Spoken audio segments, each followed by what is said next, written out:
Oh, mga katits, close up to para makita nyo mismo na yung liquid gold natin, ayan bumubula-bula siya. Nagre-react yan kasi ginamitan natin ng chemicals para maibalik yan sa solid. So from liquid, balik natin sa solid.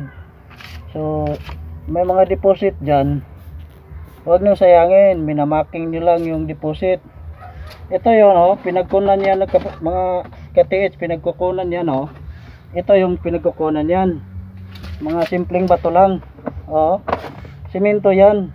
So pag binagbag yung mga ganyan, kalin walang laman. Kinuha ko na ang laman yan kasi liquid yan, nandito na. Ito na yun, pinaprocess na natin. So yung liquid nya tinanggal natin doon. So nandito na siya, pinaprocess na natin. So ang tabayanan yung mga ka-TH, makita nyo marumi-rumi pa yan kasi ipapiring pa rin yan. So yung mga dumi-dumi dyan, mawala din yan kasi ipapiring pa natin yan. So makita nyo lang yung reaksyon ng chemicals na ilagay natin. Yan bumabula-bula siya kasi nag-ano yung mga chemicals, kaya chemical din ang nagpabalik sa kanya.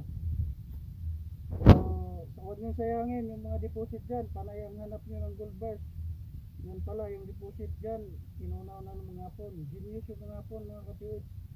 Hindi sila gaya natin mag-isip, advance sila, advance. Alalahanin nyo, hindi lahat ng deposit gold bars. Nagkataon, nahuli tayo, yung mga gold bars nakuha na ng mga Marcos at saka mga Amerikano mismo. Kasi pagsuko ng mga hapon, torture yun sila. Kaya yung mga huling deposit, mga gold bars yun, hindi na yun natunaw.